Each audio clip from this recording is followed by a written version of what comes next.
Hello viewers, welcome to PM career guidance. இன்றைய வகுப்புல TNPSC மேத்ஸ்ல reasoning பார்ட்ல இருக்கக்கூடிய பசில்ஸ் தான் வந்து பார்க்க போறோம். இந்த வகுப்புல ஒரு 25 கொஸ்டின்ஸ் இந்த பசில்ஸ் டாபிக்ல இருந்து நம்ம பார்க்கலாம். நம்ம ஆல்ரெடி இதே டாபிக்ல இருந்து ஒரு 40 கொஸ்டின் சால்வ் பண்ணிருக்கோம். பிராக்டிஸ் செட் 1, பிராக்டிஸ் செட் 2னுட்டு. இன்கேஸ் நீங்க அந்த வீடியோ கிளாஸஸ் பார்க்கல அப்படின்னா அதுக்கான வீடியோ லிங்க் டிஸ்கிரிப்ஷன்ல கொடுத்துருக்கேன், செக் பண்ணிக்கோங்க. பசில்ஸை பொறுத்த வரைக்கும் உங்களுக்கு ஒரு பர்டிகுலர் டாபிக்ல இருந்து தான் கேட்பாங்க அப்படின்னு சொல்ல முடியாது. ரீசனிங்ல இருக்கக்கூடிய நிறைய டாபிக்ல இருந்து மிக்ஸ் பண்ணி தான் கேட்பாங்க.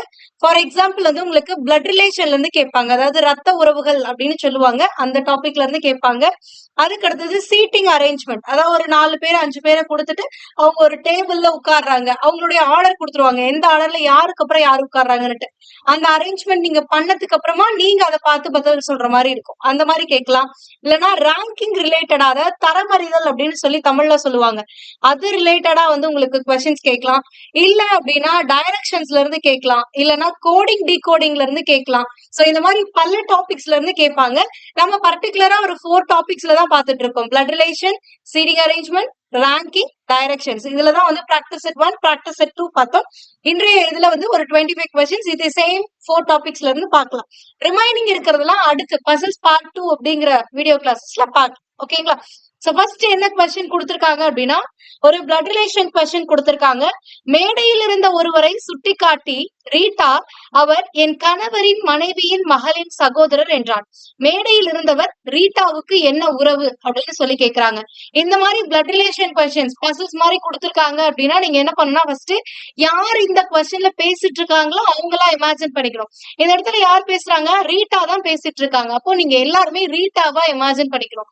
இப்போ நீங்க என்ன பண்றீங்கன்னா, உங்களுக்கு முன்னாடி ஒரு ஸ்டேஜ் இருக்கு, அந்த ஸ்டேஜ்ல ஒரு பர்சன் இருக்காரு, அந்த பர்சனை கை காட்டுறீங்க. கை காட்டிட்டு நீங்க சொல்றீங்க, என்ன சொல்றீங்கன்னா, அவர் என் கணவரின் மனைவி. அவர் என் கணவரின் மனைவி. ரீட்டா பொண்ணு. அப்போ என் கணவரின் மனைவி யாரா இருக்க முடியும்? நானா தான் இருக்க முடியும். அப்ப ரீட்டா. ஓகேங்களா? அப்ப என் கணவரின் மனைவி அப்படிங்கும் போது இது யார குறிக்குது அப்படின்னா ரீட்டாவை குறிக்கிறது. அடுத்து என்ன கொடுத்திருக்காங்க? ரீட்டாவின் மகளின் சகோதரர்னு மாறிடுமா? இப்போ ரீட்டாவுடைய மகளுடைய சகோதரர் ரீட்டாவுக்கு என்ன வரும்? அவனுக்கு பையனா வரும். கரெக்டா? அப்ப ரீட்டாவுடைய மகளுக்கு ஒரு பிரதர் இருக்காங்கன்னா அந்த பையன் யாரோட பையனா இருப்பான்? ரீட்டாவோட பையனா தான் இருப்பான். அப்போ அவங்க யாரு சுட்டி காட்டுறாங்கன்னா ரீட்டாவுடைய பையனை. ரீட்டா வந்து அவங்களோட பையனை ஸ்டேஜ்ல இருக்கான், அவங்கள பார்த்து சொல்றாங்க. ஓகேங்களா? இப்ப என்ன கேக்குறாங்க? மேடையில் இருந்தவர் ரீட்டாவுக்கு என்ன உறவு அப்படின்னு சொல்லி கேக்குறாங்க. அப்ப மேடையில் இருக்கக்கூடிய அந்த நபர் ரீட்டாவுக்கு மகன். ஓகேங்களா? இதுவே கொஸ்டின் இப்படியும் கேட்கலாம். ரீட்டாவுக்கு மேடையில் இருக்கும் நபருக்கு என்ன உறவு அப்படின்னு கேட்கலாம். அதாவது ரீட்டா மேடையில் இருக்கக்கூடிய நபருக்கு என்ன உறவுன்னு கேட்டாங்கன்னா தாய் உறவாயிடும். அதுவே மேடையில் இருப்பவர் ரீட்டாவுக்கு என்ன உறவுன்னு கேட்கும் போது மகன். அதனால கேர்ஃபுல்லா பார்த்து போடுங்க. சம்டைம்ஸ் அப்படின்னு கொடுத்திருப்பாங்க. Next question. தீபக் நிதினிடம் கால்பந்து விளையாடும் அந்த பையன் என் அப்பாவின் மனைவியின் மகளின் 2 சகோதரர்களில் இளையவன் என்றான்.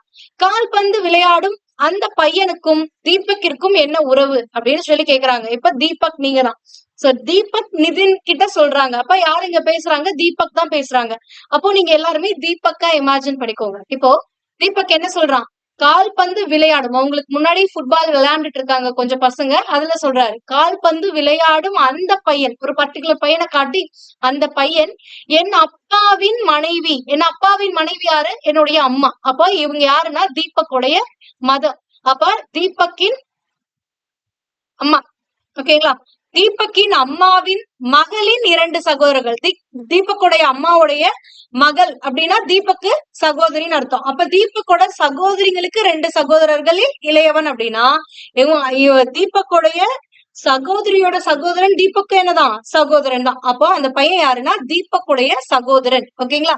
அப்ப கால்பந்து விளையாடும் பையனுக்கும் தீபக்கும் என்ன உறவுனா சகோதரன் உறவு, பிரதர்ஸ், வேற ஒண்ணுமே கிடையாது. அதாவது என் அப்பாவின் மனைவி, என்னுடைய அப்பாவுடைய மனைவி என்னுடைய அம்மா, என்னுடைய அம்மாவுடைய மகள் என்னுடைய தங்கையோ அக்காவோ ஆவாங்க, அதாவது என்னுடைய சகோதரி. என்னுடைய சகோதரியோடைய 2 சகோதரர்கள் அப்படின்னா என்னுடைய சகோதரியுடைய பிரதர்ஸ்னா எனக்கும் பிரதர்ஸ் தான். அப்போ அந்த பையனுக்கும் எனக்கு என்ன உறவு அப்படின்னா சகோதரன் உறவு. ஓகேங்களா? Next third question. ஒரு பெண்மணி ஒரு புகைப்படத்தை காட்டி பிரமோத்திடம் நான் இந்த பெண்மணியின் ஒரே மகள், அவளுடைய மகன் உங்கள் தாய் வழி மாமன் என்று கூறுகிறார். அந்த பெண்மணி பிரமோத்தின் தந்தைக்கு என்ன உறவு அப்படின்னு கேக்குறாங்க. அதாவது ஒரு பெண்மணி என்ன பண்றான்னா, அதாவது இப்போ நீங்க எல்லாருமே அந்த பெண்மணியா இமேஜின் பண்ணிக்கணும். இப்போ உங்க கையில ஒரு போட்டோ ஃப்ரேம் இருக்கு. அந்த போட்டோ ஃப்ரேமை யார்கிட்ட காட்டுறீங்கன்னா, உங்க பக்கத்துல பிரமோத் இருக்கான். சோ அந்த பிரமோத் கிட்ட காட்டுறீங்க. காட்டிட்டு நீங்க சொல்றீங்க. இப்ப நீங்க எல்லாருமே என்னது பெண்மணி. ஓகேங்களா? சோ இப்ப என்ன சொல்றோம்? நான் இந்த பெண்ணின் ஒரே மகள். அதாவது அந்த போட்டோல ஒரு பொண்ணு இருக்காங்க. அந்த பொண்ணுடைய ஒரே பொண்ணுதான் யாரு? நான் அப்படின்றாங்க. அப்போ அந்த போட்டோல இருக்கவங்க யாரு? என்னுடைய அம்மா. அதாவது இந்த பெண்மணியுடைய அம்மா. அந்த பெண்மணியோடைய அம்மா அதோடைய போட்டோ இருக்கா? இப்ப அடுத்த சென்டென்ஸ் சொல்றாங்க. அவளுடைய மகன் உங்கள் தாய் வழி மாமன். அதாவது அந்த போட்டோல இருக்கால, அவளுடைய மகன் உனக்கு தாய் மாமே அப்படின்னு சொல்றாங்க. அந்த போட்டோல இருக்கிறது யாரு? உங்க அம்மா. அதாவது பேசிட்டு இருக்க பெண்ணுடைய அம்மா. ஓகேங்களா? அந்த பேசிட்டு இருக்க பொண்ணுடைய அம்மானா அவங்களுடைய பையன் இவங்களுக்கு என்ன வரும்? தம்பியா வரும். அப்ப அம்மாவுடைய தம்பி யாருதான்? தாய் மாமன். அப்போ யார்கிட்ட அதை சொல்றாங்க அப்படின்னா அவங்க பையன்கிட்ட சொல்றாங்க அப்படின்னு அர்த்தம். ஓகேங்களா? அப்போ அந்த பெண்மணி பிரமோத்தின் தந்தைக்கு என்ன உறவுன்னு தான் கேக்குறாங்க. அப்போ பிரமோத் இந்த பெண்மணியுடைய மகன். ஓகேங்களா? மகன்னா பிரமோத்தோடைய அப்பா யாரு? இந்த பெண்மணியுடைய கணவர். ஓகேங்களா? அப்போ அந்த பெண்மணி பிரமோத்தின் தந்தைக்கு என்ன உறவுனா மனைவி உறவு ஆவாங்க. புரியுதுங்களா? சோ உங்க ஒரு போட்டோ ஃப்ரேம் இருக்கு. இப்போ அந்த பெண்மணி பேசுறா. அந்த பெண்மணி என்ன சொல்றான்னா, அதோ இங்க இருக்காங்க பாரு, அவங்கதான் என்னுடைய அம்மா. அதே மாதிரி இந்த போட்டோல இருக்காங்கல்ல, இவங்களுடைய பையன் தான் உனக்கு தாய் மாமன். இவங்களுடைய பையன் உனக்கு தாய் மாமனா, இவங்களுடைய பொண்ணுனா அப்படின்னா, அப்போ யாரு? நீ வந்து என்னுடைய மகன் அப்படின்னு அர்த்தம். அப்ப பிரமோத்துடைய அம்மா தான் இந்த பெண்மணி. அப்ப அவங்க என்ன கேக்குறாங்கன்னா, பிரமோத்துடைய தந்தைக்கு அந்த பெண்மணி யாருன்னு கேக்குறாங்க. பிரமோத்க்கு அம்மானா அவங்க அப்பாக்கு என்ன? ஒய்ஃப். அவ்வளவுதான். ஓகேங்களா? நெக்ஸ்ட் அடுத்து வந்து இந்த மாதிரி பசில் டைப்ல கேட்காம நீங்களே ஃபேமிலி ட்ரீ போட்டு அதுக்கப்புறம் ஆன்சர் பண்ற மாதிரி இருக்கும். ஓகேங்களா? சோ இப்ப என்ன கொடுத்திருக்காங்கன்னா, பின்வரும் தகவல்களை படித்து 4 மற்றும் 5 கேள்விகளுக்கு பதில் அளிக்கவும். அதாவது இங்க 2 கொஸ்டின் இருக்கு. இந்த 2 கொஸ்டினுக்கான டைரக்ஷன்ஸ் தான் இங்க கொடுத்திருக்காங்க. சோ இங்க கொடுத்திருக்க இந்த ஹிண்ட் 1ல இருந்து 4 வரைக்கும் கொடுத்திருக்க இந்த ஹிண்ட வச்சு நீங்க ஒரு ஃபேமிலி டயக்ராம் போடணும். நம்ம ஆல்ரெடி சொல்லியிருக்கோம். சர்க்கிள் போட்டா அது வந்து பெண் அப்படின்னு குறிக்கும். ஆண்னா ஒரு ரெக்டாங்கிள் போட்டீங்கன்னா ஒரு ஆண் அப்படின்னு குறிக்கும். அந்த பர்சன் இப்போ ரெக்டாங்கிள்குள்ள ஏன் இருக்குன்னா ஏங்கிற பர்சன் ஆண் அப்படின்னு குறிக்கும். ஓகேங்களா? இதுவே சர்க்கிள்குள்ள பீன் இருக்குன்னா அந்த சர்க்கிள்குள்ள இருக்க பீங்கிற பர்சன் வந்து ஒரு பெண் அப்படின்னு குறிக்கும். இதுவே இந்த மாதிரி டபுள் ஆரோ போட்டீங்க அப்படின்னா அது ஹஸ்பண்ட் அண்ட் ஒய்ஃப் ரிலேஷன் அப்படின்றதையும் பார்த்தோம். அதுக்கு அடுத்தது பிரதர் சிஸ்டர்ஸ், பிரதராவும் இருக்கலாம் சிஸ்டராவும் இருக்கலாம். அப்படி இருந்தாங்கன்னா பிளஸ் சிம்பிள் போட்டீங்கன்னா பிரதர் ஆர் சிஸ்டர்னு அர்த்தம். ஓகேங்களா? சோ இப்ப பாருங்க, ஏ என்பவர் சி யின் தந்தை. அதே மாதிரி இன்னொன்னு ஒரு டைரக்ஷன், அதாவது ஒரு வெர்டிகுலர் லைன் போட்டீங்க அப்படின்னா ஒண்ணு மேல போட்டீங்க அப்படின்னா மேல ஆரோ போட்டு போட்டீங்கன்னா தாயா இருப்பாங்க இல்லைன்னா தந்தையா இருப்பாங்க. அதுவே கீழே போட்டீங்கன்னா மகனா இருப்பாங்க அல்லது மகளா இருப்பாங்க. இதெல்லாமே நம்ம முன்னாடி பார்த்ததுதான். ஓகேங்களா? இன்கேஸ் பார்க்கலன்னா ப்ரீவியஸ் கிளாஸஸ்ல பாத்துக்கோங்க. இது உங்களுக்கு புரியும். இது தெரியலனா கூட உங்களுக்கு புரியும். ஏ என்பவர் சி யின் தந்தை அப்படின்றாங்க. அப்ப ஏங்கிறவங்க யாருன்னா சியோட தந்தையாம். அப்ப சியோட தந்தை தான் ஏ. தந்தை தாய் அப்படின்னா என்னது? மேல ஆரோ போடணும். ஓகேங்களா? அப்ப சியோட தந்தை தான் ஏ. சியோட தந்தை ஏ அப்படின்னா ஏங்கிற பர்சன் யாரு? ஒரு ஆண். தந்தைனா யாரு? ஆண் மகன் தானே. அப்ப ஏங்கிறது ஆண். அதனால இந்த ரெக்டாங்கிள் போட்டாச்சு. அடுத்தது என்ன கொடுத்திருக்காங்க? ஆனால் சி என்பவர் அவரது மகன் அல்ல. அதாவது சியோட தந்தை ஏ தான். ஆனா ஏவோட பையன் கிடையாதான் சி. அப்ப ஏவோட பையன் இல்லைன்னா இவங்களுக்குள்ள அப்பா அம்மா உறவு வந்துச்சு. அப்போ அப்பா மகள் ஆர் மகன் உறவு இருக்கு. ஓகேங்களா? சோ அப்படிங்கும்போது இவன் மகன் இல்ல அப்படின்னா கண்டிப்பா சிங்கிறது யாரு? ஒரு பொண்ணுன்னு அர்த்தம். ஓகேங்களா? அப்ப சிங்கிறது கேர்ள். அப்ப கேர்ள்னா என்னது? சர்க்கிள் போட்டாச்சு. அடுத்தது இ என்பவர் சியின் மகள். அதாவது சிக்கு ஒரு மகள் இருக்காங்களா? மகள் அப்படின்னா கீழே ஆரோ போட்டுறணும். சியோட மகள் தான் யாரு? இ அப்படின்றாங்க. அப்ப ஈயோட ஜெண்டரும் எனக்கு தெரிஞ்சிச்சு. யாரு? பெண் அப்படின்ட்டாங்க. அதனால சர்க்கிள். அடுத்தது எஃப் என்பவர் ஏவின் மனைவி. அப்ப ஏக்கு ஒரு மனைவி இருக்காங்க. ஹஸ்பண்ட் அண்ட் ஒய்ஃப்னா இந்த டபுள் ஆரோ. ஏ உடைய மனைவி தான் யாரு? எஃப். அப்ப மனைவினா அவங்க என்னது? பெண். அதனால சர்க்கிள். ஓகேவா? அடுத்தது பி என்பவர் சி யின் சகோதரர் அப்படின்ட்டாங்க. பிங்கிறவங்க சிக்கு சகோதரரா. பிரதர் சிஸ்டர் ரிலேஷன்ஷிப் தான் என்ன? பிளஸ் சிம்பிள் யூஸ் பண்ணிக்கோங்க. அப்ப சியோட பிரதர் தானே ஏ பி. அப்ப சிக்கு பக்கத்துல இப்படி பிளஸ் போட்டு பி போட்டுக்கோங்க. சகோதரர் அப்படின்ட்டாங்க. சகோதரர்னா யாரு? ஆண் மகன். ஓகேங்களா? அப்ப பிங்கிறவங்க ஆண். அடுத்தது டி என்பவர் பி யின் மகன். அப்ப டிங்கிறவங்க யாருன்னா பியோட மகன். அப்படின்ட்டாங்க. அப்ப பியோட மகன் தான் யாரு? டி. அப்ப மகன்னா கீழே ஆரோ போட்டுக்குவீங்க. அப்ப பிக்கு ஒரு மகன் இருக்கான். அவன் தான் வந்து டி. அப்ப மகன் அப்படிங்கறதுனால ரெக்டாங்கிள். புரிஞ்சுதா? அடுத்தது ஜி என்பவர் பியின் மனைவி. பிக்கு ஒரு மனைவி இருக்காங்க. Husband and wife relationship. அவங்க பேர் என்னது? ஜி. ஓகேங்களா? அப்போ இவங்க ஆண்னா கண்டிப்பா ஜி என்னது? மனைவி யாருதான்? பெண். ஓகேங்களா? அடுத்தது ஹெச் என்பவர் ஜியின் தந்தை. இந்த ஜியோடைய தந்தை தான் யாரு? ஹெச். ஓகேங்களா? அப்ப இவங்களுடைய அப்பா தான் யாருன்னா ஹெச். புரியுதுங்களா? ஜியோட அப்பா தான் ஹெச். ஆனா பியோட அப்பா யாரு? ஏ. இவங்க ரெண்டு பேரும் ஹஸ்பண்ட் அண்ட் ஒய்ஃப். இப்போ இந்த ஃபேமிலி ட்ரீ போட்டாச்சா? இப்ப அவங்க என்ன கொஸ்டின் கேக்குறாங்கன்னா டியின் பாட்டி யாருன்னு கேக்குறாங்க. டியோட பாட்டி அப்படின்னா டி எங்க இருக்காங்க? இங்க இருக்காங்களா? அப்ப தந்தை வழியில தந்தையோடைய அதாவது பி தான் வந்து தந்தை. டியோட தந்தை யாரு? பி. பியோடைய அப்பா யாருன்னா ஏ. அம்மா யாருன்னா எஃப். அப்ப தந்தை வழியில டியோட பாட்டி யாருன்னா எஃப். ஓகேங்களா? ஆனா இங்க தாய் வழியில தாத்தா யாருன்னு கொடுத்திருக்காங்க. ஆனா பாட்டி யாருங்கறத இங்க மென்ஷன் பண்ணல. ஓகேங்களா? அதனால தாய் வழியில பார்க்க முடியாது. இதுவே தந்தை வழியில கேக்குறாங்கன்னு வச்சுக்கோங்களேன். டியின் தாத்தா யாருன்னு கேட்டாங்கன்னா ஏவும் வருவாரு, ஹெச்சும் வருவாரு. அந்த மாதிரி கொடுத்திருக்காங்கன்னா நீங்க கேர்ஃபுல்லா போடணும். அதாவது ஏவும் உங்களோட ஆப்ஷன்ல இருக்கும், ஹெச்சும் இருக்கும். அண்ட் எய்தர் ஏ ஆர் ஹெச்ன்னு கொடுத்திருப்பாங்க. அது இருந்தா அதுதான் நீங்க பிக் பண்ணணும். புரியுதுங்களா? நெக்ஸ்ட் என்ன கொஸ்டின்? எஃப் இன் மகன் யாருன்னு கேக்குறாங்க. எஃப் ஓட பையன் யாரு? அப்போ எஃப் யாரு? எங்க இருக்காங்க? எஃப் ஓட ஹஸ்பண்ட் ஏ. ஹஸ்பண்டோட பொண்ணு சி. ஹஸ்பண்டோட பொண்ணு சீனா பொண்ணோட பிரதர் பி அப்படின்னா எஃப் ஓட மகன் யாருதான்? பி தான். அப்ப ஆன்சர் யாருன்னா பி அப்படிங்கறதுதான் சரியான விடை. புரியுதுங்களா?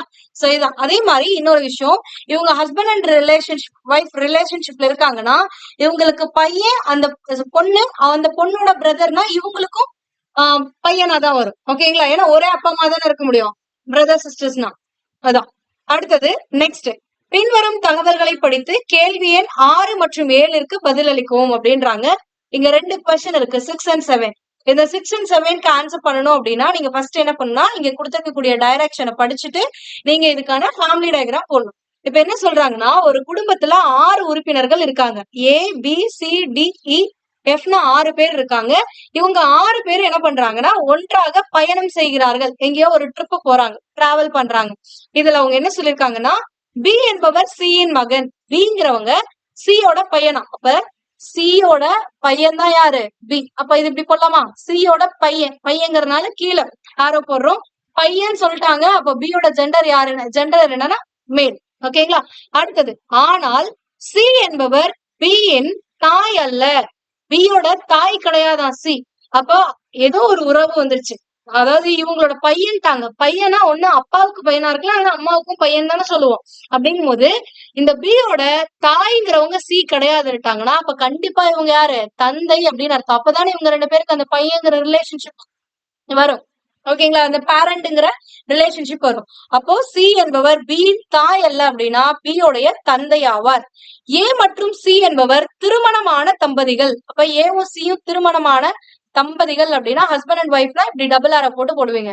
சிங்கிறவன் மேல் அப்படின்னா கண்டிப்பா இவங்க யாராதான் இருக்க முடியும்? ஒய்ஃபா தான் இருக்க முடியும். அப்ப ஃபீமேல். அப்ப சர்க்கிள். இ என்பவர் சியின் சகோதரர். ஈங்கிறவங்க யாருன்னா சிக்கு சகோதரரா. சியோட சகோதரனா சிக்கு பக்கத்துலதான் இந்த பிளஸ் சிம்பிள் போடணும். பிரதர் சிஸ்டர் தான் யாருக்கு சொல்றாங்களோ அவங்களுக்கு பக்கத்துல. அப்போ இ என்பவர் சியின் சகோதரர். சகோதரர்னா யாரு? ஆண்மகன். அப்போ ஈங்கிறவங்க ஆண்மகன். அடுத்தது டி என்பவர் ஏயின் மகள். ஏக்கு ஒரு பொண்ணு இருக்கான். அந்த பொண்ணு தான் யாருன்னா டீன்ட்டாங்க. ஏக்கு பையன் யாரு? பி. அப்ப ஏவோட பொண்ணு டிங்கிறவங்க இந்த பிக்கு என்ன வரும்? சிஸ்டர் ரிலேஷன்ஷிப் வரும். அப்ப இந்த இடத்துல சிஸ்டர் ரிலேஷன்ஷிப் போட்டு டீன் போட்டுருங்க. புரியுதுங்களா? இப்ப இப்படி போட்டாலும் ஏக்கு பொண்ணுன்னா பிக்கு என்னது? ஆட்டோமேட்டிக்கா பிரதர் சிஸ்டர் ரிலேஷன்ஷிப் ஆயிடும். அப்ப பிளஸ் போட்டு டி போட்டுருங்க. எஃப் என்பவர் பியின் சகோதரர் அப்படின்ட்டாங்க. இப்போ எஃப்ங்கிறவங்க ஒரு பர்சன் இருக்காங்க. அவங்க பிக்கு பிரதரா. அப்ப பியோட பிரதர்னா பிக்கு பக்கத்துல பிளஸ் போட்டு இந்த இடத்துல எஃப் போட்டுருங்க. எஃப் வந்து சகோதரர்ன்ட்டாங்க. அப்ப ஆண். அப்ப பாக்ஸ் போட்டுருங்க. ஓகேங்களா? இப்ப இதுல இருந்து என்ன உங்களுக்கு தெரியுது? A and C husband and wife. அவங்களோட பிள்ளைங்க தான் யாருன்னா எஃப் பி டி. இதுல உங்களுக்கு 2 ஆண் பசங்க, ஒரு பெண் பிள்ளை. ஆண் மகன்கள் யாருன்னா எஃப்பும் பியும், பெண் பிள்ளை யாருன்னா டி. ஓகேங்களா? இதுல சியோட பிரதர் யாருன்னா இ. ஓகேங்களா? சோ இதான் கொடுத்திருக்காங்க. இப்ப கொஸ்டின் என்ன கேட்டிருக்காங்க? ஏ என்பவருக்கு எத்தனை குழந்தைகள்? ஏக்கு எத்தனை பிள்ளைங்க? 3 பிள்ளைகள். FBT. அப்ப 3 பிள்ளைகள். அடுத்தது இ என்பவர் மனைவி யார் அப்படின்னு கேக்குறாங்க. இந்த இடத்துல ஏங்கிறவங்களோட பசங்க தான் இந்த 3 பேர். அதாவது FBD இந்த 3 பேரும் அவர்களோட பிள்ளை. அவங்களோட கணவர் சீன்ட்டாங்க. கணவருடைய பிரதர் தான் இ. ஆனா ஈயோடைய ஒய்ஃப் பத்தி இங்க எதுவுமே நம்மளுக்கு தெரியாது. அப்போ விடை காண இயலாது அப்படிங்கறதா சரியான விடை. ஏங்கிறவங்க அதாவது ஈக்கு ஏன் யாருன்னா சிஸ்டர் இல்ல மைத்தனி ஆவார். ஏன்னா தன்னுடைய கணவருடைய பிரதர் அப்படிங்கும்போது மைத்தனி ஆவாங்க. அதுவே பிக்கும் எஃப்க்கும் யாரு அப்படின்னா பெரியப்பாவோ சித்தப்பாவோ அதாவது அங்கிள் ஆவாங்க. ஆனா இவங்களுடைய ஒய்ஃப் பத்தி எதுவும் கொடுக்காதனால காண இயலாது அப்படின்னு தான் நீங்க குறிப்பிடணும். நம்மளுடைய டிஎன்பிஎஸ்சில விடை தெரியவில்லைன்னு ஒரு ஆப்ஷன் இருக்கும். அதை எது போட்டுறாதீங்க. அது உங்களுக்கு இந்த கொஸ்டினுக்கே ஆன்சர் தெரியலனா தான் போடணும். ஆனா இந்த கொஸ்டினுக்கு ஆன்சர் கண்டுபிடிக்க முடியாது அப்படின்னா இங்கிலீஷ்ல cannot be determined அப்படின்னு கொடுத்திருப்பாங்க. தமிழ்ல காண இயலாதுன்னு கொடுத்திருப்பாங்க. அதுதான் நீங்க சூஸ் பண்ணணும். நெக்ஸ்ட் பின்வரும் தகவல்களை படித்து கேள்வி எண் 8 மற்றும் 8 to 10 வரை விடையளிக்கும்னு கொடுத்திருக்காங்க. இது வந்து பிளட் ரிலேஷனும் கிடையாது, சீட்டிங் அரேஞ்ச்மெண்ட் கிடையாது. இது வந்து பசில் மாதிரி கொடுத்திருக்காங்க. ஓகேங்களா? இங்க 6 நகரங்கள் இருக்கு. ABCDEFன்னு 6 சிட்டிஸ் இருக்கு. அந்த 6 சிட்டிஸ் பத்தி இங்க ஒரு டீடைல்ஸ் கொடுத்திருக்காங்க. அது ரிலேட்டடா உங்களுக்கு இங்க ஒரு கொஸ்டின்ஸ் கொடுத்திருக்காங்க. 3 கேள்விகள் கொடுத்திருக்காங்க. ஃபர்ஸ்ட் இந்த சிட்டிஸ் பத்தி இருக்கிறதுல என்னென்ன அப்படிங்கறத பாருங்க. ஏ என்பது மலை பிரதேசம் அல்ல. அப்போ மலை பிரதேசம்னு ஒண்ணு இருக்கு. பி மற்றும் இ என்பது வரலாற்று நகரங்கள் அல்ல. டி என்பது தொழில்துறை நகரம் அல்ல. ஏ மற்றும் டி ஆகியவை வரலாற்று நகரங்கள் அல்ல. ஏ மற்றும் பி ஆகியவை ஒரே மாதிரியானவை அல்ல அப்படின்ட்டாங்க. ஃபர்ஸ்ட் இங்க 3 types ஆஃப் சிட்டிஸ் இருக்கு. ஃபர்ஸ்ட் என்ன அப்படின்னு பாத்தீங்கன்னா, ஒண்ணு மலை பிரதேசம். ஓகேங்களா? அடுத்தது இன்னொன்னு என்னது? வரலாற்று நகரம் அப்படின்னு சொல்லி ஒண்ணு இருக்கு. வரலாற்று நகரம். அதுக்கடுத்து என்ன கொடுத்திருக்காங்க? இன்னொன்னு தொழில்துறை நகரம். ஓகேங்களா? 3 types ஆஃப் சிட்டிஸ் இருக்கு. இந்த 3 typesல இந்த 6 சிட்டிஸ்ல ஒரு சில சிட்டிஸ் எது அப்படிங்கறது நீங்க தான் கண்டுபிடிக்கணும். 2 சிட்டிஸ்ல ஒண்ணு மலை பிரதேசத்துல வரலாற்று சிறப்பு மிக்க நகரமாகவும் இருக்கலாம். அந்த மாதிரி இருக்கும். ஓகேங்களா? சோ இப்ப வரலாற்று தொழில் நகரம்.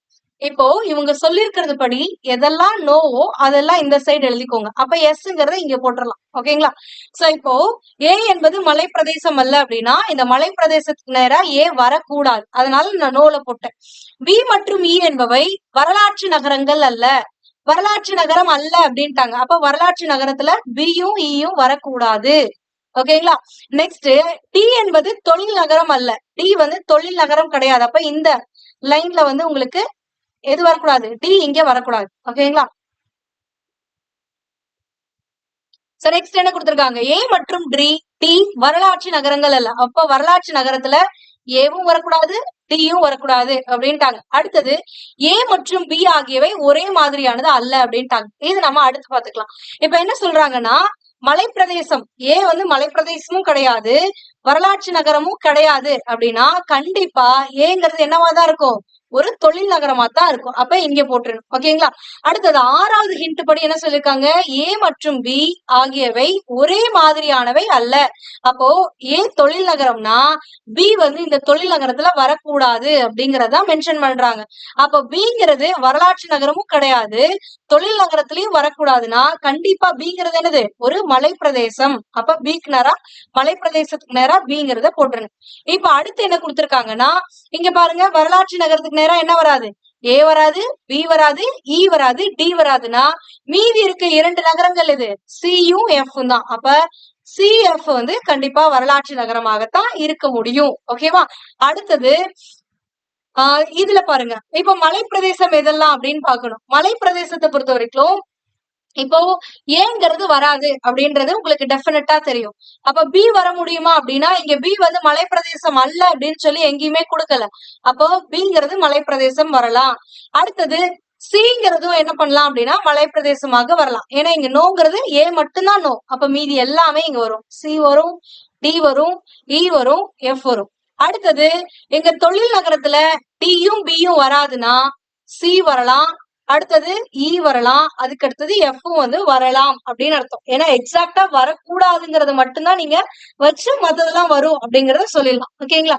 சோ இப்ப என்ன கொஸ்டின் கேக்குறாங்க, பின் வருவனவற்றுள் எந்த 2 நகரங்கள் தொழில் நகரங்கள் ஆகும் அப்படின்னு சொல்லி கேக்குறாங்க. தொழில் நகரம் எதுனா ACEF, இது எல்லாமே தொழில் நகரம் தான். இதுல பாருங்க EF அப்படிங்கிறது தொழில் நகரம்.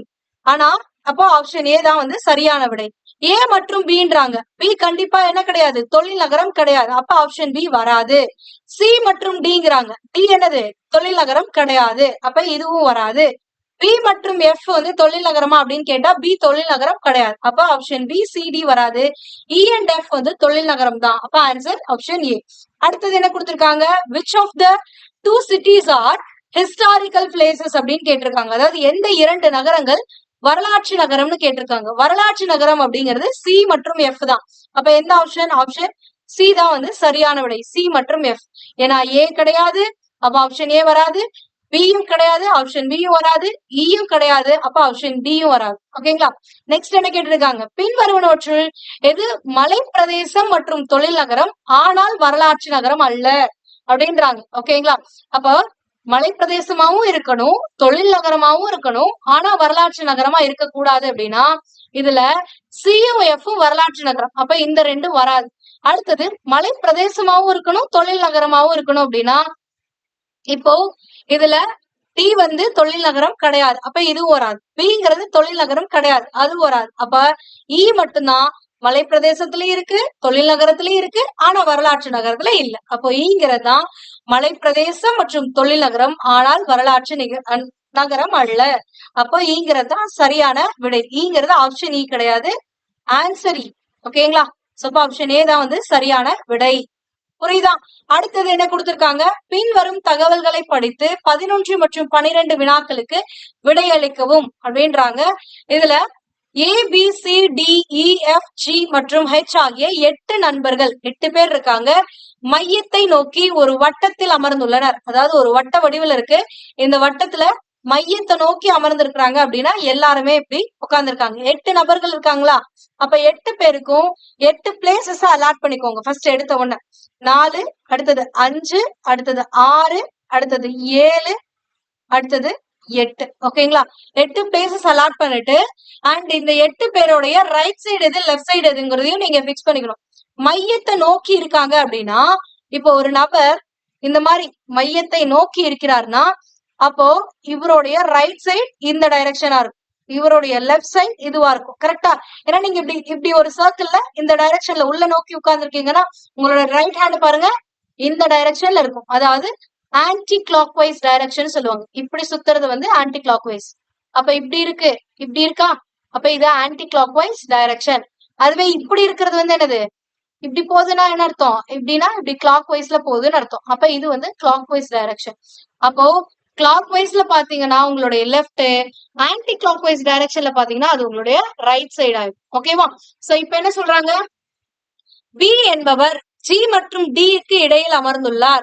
இதை உங்களால கொண்டு வந்து இங்க பிக்ஸ் பண்ண முடியுமானா முடியாது. ஏன்னா பிங்கிறவங்க ஜி அண்ட் டிக்கு நடுவுல உட்கார்ந்துருக்காங்க அப்படின்னா இப்படியும் போடலாம், இல்லைன்னா இப்படியும் போடலாம். இந்த இடையில் அப்படின்னு வந்துச்சுன்னா மட்டும், பெட்வீன் அப்படின்னு வந்துச்சுன்னா மட்டும் உங்களுக்கு 2 பாசிபிலிட்டிஸ் இருக்கு. ஓகேங்களா. பி என்பவர் ஜி அண்ட் டிக்கு நடுவுல உட்கார்ந்துருக்காங்கன்னா பியோட லெஃப்ட் சைட்லயும் ஜி உட்கார்ந்து இருக்கலாம், பியோட ரைட் சைட்லயும் ஜி உட்கார்ந்து இருக்கலாம். இந்த மாதிரி 2 பாசிபிலிட்டிஸ் இருக்கு. இதுல ஏதாவது ஒண்ணுதான் கரெக்டா இருக்கும்.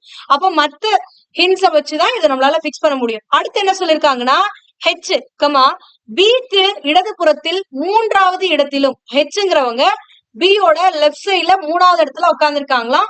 அது மட்டும் இல்லாம ஏக்கு ரைட் சைட்ல 2வது இடத்துல உட்கார்ந்துருக்காங்களாம். இந்த மாதிரி சொன்னாங்கன்னா உங்களால எக்ஸாக்டா பிக்ஸ் பண்ண முடியும். அப்ப பியோட லெஃப்ட் சைட்ல தான் யாரு, இடதுபுறம்னா லெஃப்ட், லெஃப்ட்ல தான் தேர்டா வந்து ஹெச் உட்கார்ந்து இருக்காங்க. அப்ப பிய பிக்ஸ் பண்ணிக்கோங்க. இப்ப நான் பிங்கிறவங்களை இங்க போட்டேன்னா பியோட லெஃப்ட் சைடுனா இந்த சைடு, ஏன்னா கிளாக் வைஸ் பார்த்தா லெஃப்ட் சைடு.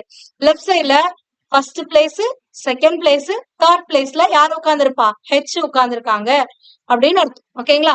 அடுத்து என்ன கொடுத்திருக்காங்க, அதே ஹெச் ஏக்கு வலது புறத்துல 2வது அமைந்திருக்காங்களாம். அப்போ ஏங்கிறவங்க இங்க உட்கார்ந்துருந்தாதான் ஏவோட வலது புறம்னா ரைட் சைடு. அப்ப ஏவோட ரைட் சைடுல ஃபர்ஸ்ட் செகண்டா வந்து ஹெச் இங்க உட்கார்ந்துருக்க முடியும். ஓகேங்களா. இதை இப்படி கூட சொல்லலாம், ஏ உடைய வலது புறத்துல ஹெச் ரெண்டாவதா உட்கார்ந்துருக்காங்கன்னா ஹெச் உடைய இடது புறத்துல ஏ ரெண்டாவதா உட்கார்ந்துருக்காங்க. நம்ம மாத்தி சொல்லலாமா? அப்ப ஹெச் உடைய இடது புறம் அப்படின்னா இப்படி பார்க்கணும், கிளாக் வைஸ்ல பார்க்கணும். அப்ப ஏ இங்க வந்து உட்கார்ந்துருப்பாங்க. அடுத்து என்ன கொடுத்திருக்காங்க? சி என்பவர் ஏ மற்றும் ஜிக்கு இடையில் உட்கார்ந்துருக்காங்க. அப்ப இதுவும் அதே மாதிரிதான். ஏ அண்ட் ஜிக்கு நடுவுல இங்க ஜி இருக்கா? அப்போ நீங்க இதையே யூஸ் பண்ணிக்கலாம். அப்போ இந்த ஹிண்ட மெர்ஜ் பண்ணுங்க. அதாவது சி என்பவர் ஏக்கும் ஜிக்கும் நடுவுல உட்கார்ந்துருக்காங்க அப்படின்னா எப்படி எழுதலாம்? ஜிசிஏனும் எழுதலாம். ஓகேங்களா? சோ இப்போ அடுத்து என்ன கொடுத்திருக்காங்க? பி என்பவர் பி மற்றும் இ ஒருவருக்கொருவர் எதிரெதிர் இடங்களில் அமர்ந்திருக்கவில்லை அப்படின்ட்டாங்க. எதிரெதிர் இடங்களில் அமர்ந்திருக்கவில்லைன்னா பிக்கு ஆப்போசிட்ல இ வரக்கூடாது அப்படின்னு அர்த்தம். அதாவது இந்த இடத்துல இ வரக்கூடாது. இப்போ இங்கேயும் ஜி இருக்கு, இங்கேயும் ஜி இருக்கா? அப்ப இதை மெர்ஜ் பண்ண பாருங்க. மெர்ஜ் பண்ணாலே உங்களுக்கு ஆன்சர் கிடைச்சிடும். ஓகேங்களா? சோ அப்ப ஏக்கும் ஜிக்கும் நடுவுலதான் சிங்கிறவங்க உட்கார்ந்து இருக்கணும். அப்ப ஏக்கும் இங்க சி உட்கார்ந்து இருக்காங்கன்னா ஜிய நான் இங்க போட முடியாது. அப்போ ஏ சி இங்க போட்டா ஜி இங்கத்தான் போட முடியும். ஏன்னா இங்க ஜி போட முடியாதுல்ல. சோ அதனால அப்போ ஏசிஜி அப்படிங்கிற ஆப்ஷன் வந்துருச்சா? அடுத்து நம்மளுக்கு என்ன சொல்லிருக்காங்க? ஜிக்கும் டிக்கும் நடுவுலதான் பி உட்கார்ந்துருக்காங்க. அப்ப ஜி இங்க உட்கார்ந்து இருக்குன்னா இந்த இடத்துல என்னால டி போட முடியாது. ஏன்னா ஆல்ரெடி ஏ ஆக்குபை பண்ணிடுச்சு. அப்போ ஒரு பிளேஸ் விட்டுனா இங்கதான் டி போட முடியும். அப்ப ஜி இங்கன்னா டி இங்க. அப்ப இந்த கண்டிஷன் படி ஜிக்கும் டிக்கும் நடுவுல பி உட்கார்ந்தாச்சு. அதே மாதிரி ஏக்கும் ஜிக்கும் நடுவுல சி உட்கார்ந்தாச்சு. பிக்கு ஆப்போசிட்ல இ இங்க வரக்கூடாதுன்னா மீதி இருக்க ஒரே பிளேஸ் இங்கதான். அப்ப இந்த இடத்துல இ வந்துருவாங்க. அப்ப இன்னும் யார நம்ம பிக்ஸ் பண்ணல? ஏ பிக்ஸ் பண்ணியாச்சு, பி பிக்ஸ் பண்ணியாச்சு, சி பண்ணியாச்சு, டி பண்ணியாச்சு, இ பண்ணியாச்சு. அடுத்து எஃப் தான் பண்ணல. அப்ப மீதி இருக்க எந்த இடம் எஃப்க்கு வந்துடும். ஓகேங்களா? சோ இப்ப எல்லாரையும் உட்கார வச்சாச்சா? இப்ப கொஸ்டினுக்கு ஆன்சர் பண்ணுங்க. டியின் இடது புறத்தில் மூன்றாவதாக அமர்ந்துள்ளவர் யார்? டியோடைய இடதுபுறம், டியோட லெப்ட் சைட்ல அப்படின்ட்டாங்க. அப்ப டி இங்க இருக்கு. டியோட லெப்ட் சைட்ல அப்படின்னா இப்படி பாக்கணும். லெப்ட் சைட்ல தேர்ட்னா ஃபர்ஸ்ட் இ உட்கார்ந்துருக்கு, செகண்ட் ஹெச், தேர்டா வந்து எஃப் உட்கார்ந்துருக்கு. அப்ப ஆன்சர் என்னன்னா எஃப், ஆப்ஷன் பி. அடுத்தது பின்வரும் கூற்றுகளில் தவறானதை கண்டறிகன்னு தான் கேட்டிருக்காங்க. அப்ப தவறு எதுன்னு பாக்கணும். டியின் வலது புறத்தில் மூன்றாவதாக சி அமர்ந்துள்ளார் அப்படின்னு கொடுத்திருக்காங்க. டி உடைய வலது புறம்னா இது ரைட் சைடு அப்படின்னு அர்த்தம். அப்ப டி இங்க உட்கார்ந்து இருக்குன்னா டியோட ரைட் சைடுனா இப்படி பாக்கணும். ரைட் சைடுல தேர்டா பாருங்க 1 2 3 யாரும் உட்கார்ந்துருக்கா? தேர்ட் பிளேஸ்ல சி உட்கார்ந்துருக்கா. அப்ப ஃபர்ஸ்ட் கூற்று வந்து சரியான கூற்று. அடுத்தது ரெண்டாவதா என்ன கொடுத்திருக்காங்க? ஏ என்பவர் சி மற்றும் எஃப்க்கு இடையில் அமர்ந்துள்ளார். சிக்கும் எஃப்க்கும் நடுவுல யார் தான் உட்கார்ந்துருக்காங்க? ஏ தான் உட்கார்ந்துருக்காங்க. அப்ப இரண்டாவது கூற்றும் சரி. மூன்றாவதா என்ன கொடுத்திருக்காங்க? டி மற்றும் ஏ எதிரெதிர் இடங்களில் அமர்ந்துள்ளனர். டிக்கு ஆப்போசிட்ல ஏவா? ஆமா கரெக்ட் தானே. டிக்கு ஆப்போசிட்ல தான் யாரு உட்கார்ந்துருக்கா? ஏ உட்கார்ந்துருக்காங்க. ஏன்னா இப்படி நம்ம போட்டோம் அப்படின்னா டிக்கு ஆப்போசிட் யாரு? ஏ. அப்ப மூன்றாவது கூற்றும் சரி. எஃப் என்பவர் ஜியின் வலது புறத்தில், ஜியோட வலது புறத்துல, ஜியோட ரைட் சைட்ல செகண்டா வந்து எஃப் உட்கார்ந்துருக்காங்கிறாங்க. ஜியோட ஜி இதுனா ரைட் சைட்னா இப்படி பாக்கணும். 1 2 செகண்டா யாரு உட்கார்ந்துருக்கா? ஏ உட்கார்ந்துருக்காங்க. ஆனா இவங்க என்ன சொல்லிருக்காங்க? எஃப் உட்கார்ந்துருக்காங்கிறாங்க. அப்ப இந்த கூற்று டிங்கிறது தான் தவறான கூற்று. அப்ப நம்மளுடைய ஆன்சர் என்ன கேட்டிருக்காங்க? பின்வரும் கூற்றுகள் தவறானதை கண்டறிக. அப்ப தவறானது எதுனா ஆப்ஷன் டி தான் வந்து தவறானது. ஓகேங்களா? நெக்ஸ்ட் இப்போ இது வந்து உங்களுக்கு சீட்டிங் அரேஞ்ச்மெண்ட்ல இருந்து கொடுத்திருந்தாங்க. அதுக்கு முன்னாடி வந்து பசில்ஸ்ல இருந்து கொடுத்திருந்தாங்க. அதுக்கு முன்னாடி வந்து ஒரு 7 questions வந்து உங்களுக்கு பிளட் ரிலேஷன்ல இருந்து கொடுத்திருந்தாங்களா? இப்போ அதுக்கடுத்து நம்மளுக்கு எதுல இருந்து கொடுத்திருக்காங்க அப்படின்னு பாத்தீங்கன்னா இதுவுமே வந்து சீட்டிங் அரேஞ்ச்மெண்ட்ல தான் கொடுத்திருக்காங்க. 13th question. ஒரு அணிவகுப்புல 7 பேர் வரிசையா நிக்கிறாங்க. அது இப்படி நிக்கிறாங்களா இப்படி நிக்கிறாங்களாங்கிறத கொடுக்கல. நம்ம இப்படி நிக்கிறாங்கன்னு எடுத்துக்கலாம். அதாவது 1 by 1 இப்படி பின்னாடி நிக்கிறாங்கன்ட்டு 7 பேர் நிக்கிறாங்க. இதுல யார் யாரு அப்படிங்கறத நம்ம இந்த கொஸ்டின்குள்ளதான் பார்த்து தெரிஞ்சுக்கணும். ஃபர்ஸ்ட் என்னன்னா நீங்க 7 பேருக்கான பிளேஸ் அலாட் பண்ணிக்கோங்க. 1 2 3 4 5 6 7. அடுத்தது இந்த 7 பேருடைய ரைட் சைடு இது, 7 பேருடைய லெப்ட் சைடு இது. அதாவது எல்லாருமே வடக்கு பார்த்து நிக்கிறாங்க அப்படின்னு வச்சுக்கோங்க. அடுத்தடுத்து வரிசையா அப்படி நிக்கிறாங்க அப்படின்னா இது ரைட் சைடு, இது லெப்ட் சைடு. இப்ப பிக்ஸ் பண்ணியாச்சா? இப்போ இங்க கொடுத்திருக்க ஹிண்ட படிச்சு நீங்க சைட்ல ஹிண்டா எழுதுங்க. அதுக்கப்புறமா இங்க பிக்ஸ் பண்ணிக்கலாம். ஓகேவா? கியூ என்பவர் ஆறுக்கு இடதுபுறம் நிக்கிறாங்க. அதாவது ஆறுடைய இடதுபுறம் அப்படின்னா லெப்ட்னு அர்த்தம், வலது புறம்னா ரைட்னு அர்த்தம். அப்ப ஆறுக்கு இடதுபுறம் அப்படின்ட்டாங்க. ஆருடைய லெஃப்ட் சைடு தான் வந்து யார் இருக்காங்கன்னா கியூ இருக்காங்க. அடுத்து என்ன சொல்றாங்க, ஆனால் பிக்கு வலதுபுறம் நிற்கிறார். கியூ என்பவர் ஆறுக்கு இடதுபுறமும் பிக்கு வலதுபுறமும் பியோட ரைட் சைட்ல நிக்கிறாங்க அப்படின்றாங்க. அப்ப பிக்கு வலதுபுறம், பிக்கு ரைட் சைட்ல கியூ, ஆருக்கு லெஃப்ட் சைட்ல கியூ அப்படின்னா எப்படி எழுதலாமா, பி கியூ ஆர்னு வந்துருமா. அடுத்தது இதே மாதிரி அடுத்த ஹிண்டையும் பாருங்க. அடுத்து என்ன கொடுத்திருக்காங்க, ஓ என்பவர் எண்ணுக்கு வலதுபுறமும், ஓங்கிற பர்சன் எண்ணுக்கு வலதுபுறம், என்னோட ரைட் சைட்னா இந்த சைட் போடணும், ஏன்னா இதுதான ரைட்னா இப்படி ரைட் சைட்ல ஓவும். அடுத்தது என்ன கொடுத்திருக்காங்க, ஆனால் பிக்கு இடதுபுறம், பியோட லெஃப்ட் சைட்லயும் ஓ அமைந்திருக்கிறார்கள் அப்படின்னு கொடுத்திருக்காங்க. அதே போல் எஸ் என்பவர் ஆறுக்கு வலதுபுறமும், எஸ்ங்கிறவங்க ஆரோடைய ரைட் சைட்ல எஸ், ஓகேங்களா, ஆரோடைய ரைட் சைட்ல எஸ்ஸும் டீக்கு இடதுபுறமும், எஸ் என்பவர் ஆறுக்கு வலதுபுறமும் டீக்கு லெஃப்ட் சைட்லயும் அமர்ந்திருக்காங்க. அப்ப டீயோட லெஃப்ட் சைட்ல எஸ் இருக்காங்க அப்படின்ட்டாங்க. இப்போ நடுவில் நிற்கிறவர்கள் யார் அப்படின்னு கேக்குறாங்க. சோ யார் நடுவில் நிற்கிறார்கள் அப்படிங்கும் போது இப்ப இந்த 3 ஹிண்டையும் மெர்ஜ் பண்ணும். இப்ப இங்கேயும் பி இருக்கு, இங்கேயும் பி இருக்கா, பியோட லெஃப்ட் சைட்ல யார் வரணும், இப்ப பி கியூ ஆர்னு இருக்கா, அப்போ இந்த பியோட லெஃப்ட் சைட்ல ஓ வரணுமா, அப்ப இந்த பிக்கு பக்கத்துல ஓ போட்டுருவேன். ஓக்கு லெஃப்ட் சைட்ல யார் இருக்காங்க, என், அப்ப இந்த 2 ஹிண்டையும் மெர்ஜ் பண்ணியாச்சா. அடுத்தது ஆருடைய ரைட் சைட்ல யார் இருக்கா, எஸ், எஸ் ஓட ரைட் சைட்ல யார் இருக்கா, டி, அப்ப இப்படி எழுதியாச்சா, அவ்வளவுதான். அப்போ இந்த வரிசை தான். அப்ப N O P Q R S T. இப்ப அவங்க கேக்குறது இந்த 7 பேர்ல மிடில்ல யார் இருக்காங்கன்னு கேக்குறாங்க. மிடில்ல இந்தாண்ட 3 பேர், இந்தாண்ட 3 பேர் விட்டா மிடில்ல யார் இருக்கா, கியூங்கிறவங்க தான் இருக்காங்க. அப்ப ஆப்ஷன் ஏ தான் வந்து சரியான விடை. நெக்ஸ்ட் கொஸ்டின், ஏ முதல் இ வரை ஒரு வரிசையில் 5 வெவ்வேறு வீடுகள் உள்ளன. 5 வீடு இருக்கு, ஆனா ஒரே வரிசையில தான் இருக்கு. அப்ப நீங்க 5 வீடுக்கான பிளேசஸ் கொடுத்துக்கோங்க. முன்னாடி பார்த்தா அதே கொஸ்டின் மாதிரிதான். இதுல இது ரைட் சைடு, அதாவது வலதுபுறம், இது வந்து லெஃப்ட் சைடு, அதாவது இடதுபுறம் அப்படிங்கறதையும் குறிச்சுக்கோங்க. இப்ப இங்க கொடுத்திருக்க ஹிண்ட் அப்படியே ப்ரொசீட் பண்ணுங்க. ஏ என்பது பிக்கு வலதுபுறமும், ஏங்கிறது பியோட வலதுபுறம், அப்ப பியோட வலதுபுறத்துல ஏ இருக்கு, இது ஃபர்ஸ்ட் ஹிண்ட். அடுத்தது இ என்பது சிக்கு இடதுபுறமும் ஏவுக்கு வலதுபுறமும் இருக்கு, அதாவது ஈங்கிறவங்க சிக்கு லெஃப்ட் சைடும் ஏக்கு ரைட் சைடும் இருக்காங்களாம். அப்போ சியோட லெஃப்ட் சைடு இடதுபுறம் இ இருக்கு, அப்ப சியோட லெஃப்ட் சைட்ல இ, ஏவுக்கு வலதுபுறம் ஏவோட ரைட் சைட்ல இ இருக்கு அப்படின்றதுதான் அர்த்தம். அதாவது இங்க ஒரே சென்டென்ஸ், இ என்பது சிக்கு இடதுபுறமும் ஏவுக்கு வலதுபுறமும் அப்படின்னா ஈங்கிறவங்க சிக்கு லெஃப்ட் சைட்லயும் ஏக்கு ரைட் சைட்லயும் உட்கார்ந்துருக்காங்க அப்படின்னு அர்த்தம். அப்ப அது எப்படி எழுதலாமா.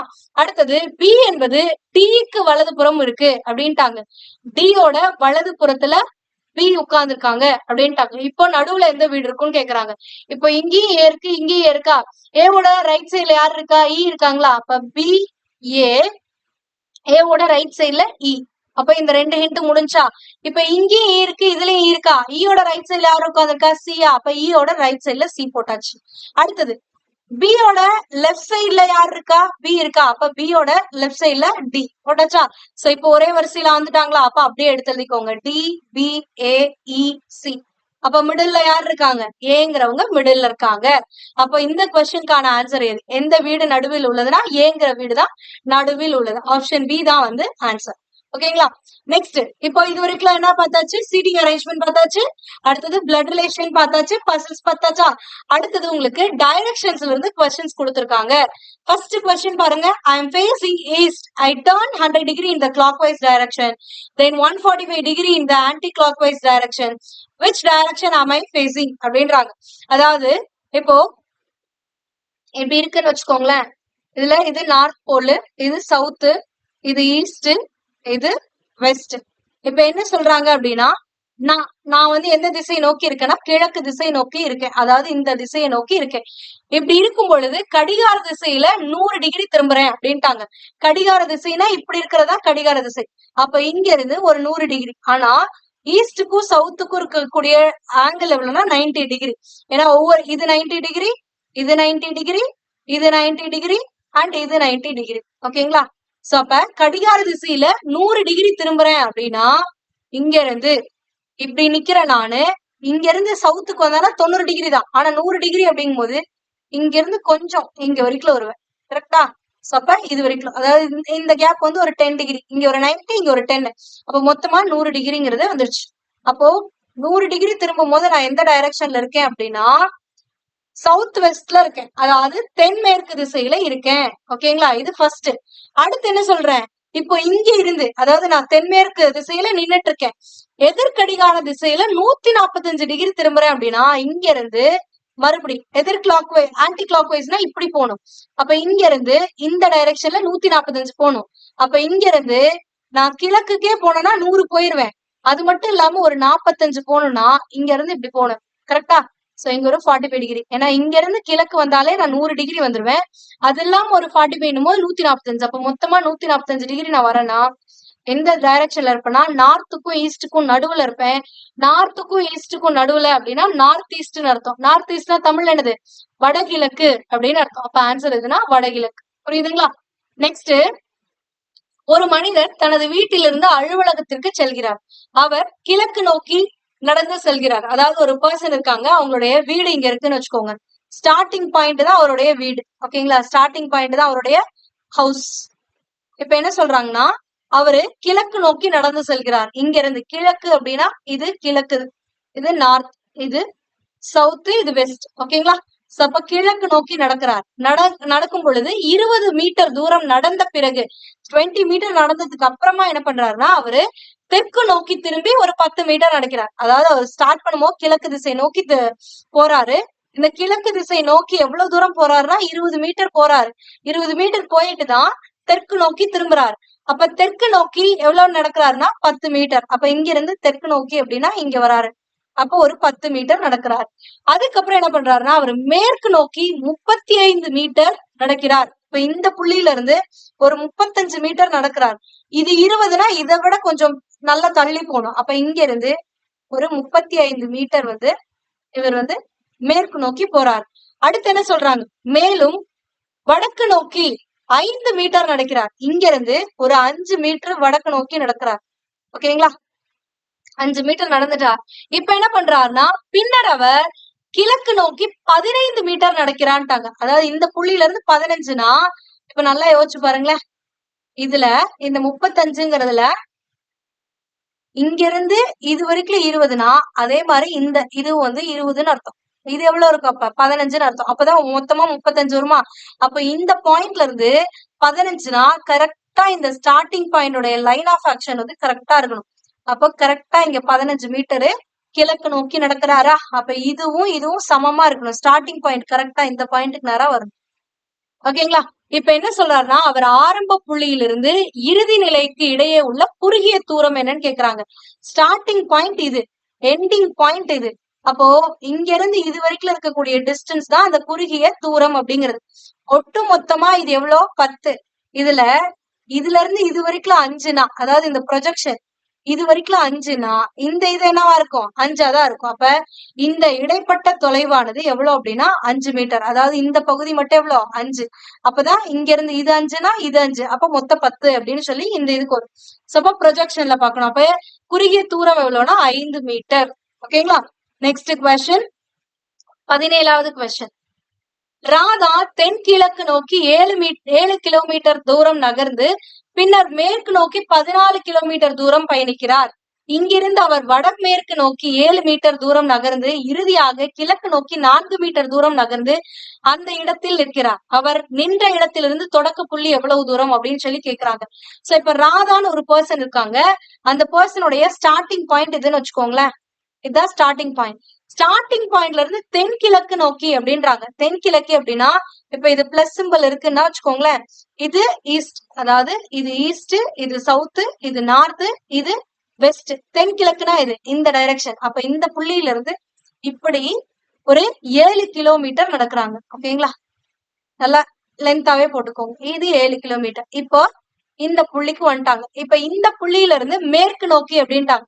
எங்க இருந்து மேற்கு நோக்கினா இங்க இருந்து பிளஸ் பாக்கணும். ஓகேங்களா, அப்ப பிளஸ் அப்படியே இந்த பிளஸ் அப்படியே இங்க கொண்டு வந்து வச்சுக்கோங்க. சோ அப்படிங்க மேற்குனா இந்த டைரக்ஷன். அப்ப இங்க இருந்து 14 மீட்டர் மேற்கு நோக்கி போறாங்க. ஓகேங்களா, நல்லாவே பெருசா போட்டுக்கோங்க. ஏன்னா இது 7னா இந்த 14ங்கிறது கொஞ்சம் நல்லா லென்த்தியா இருக்கணும்.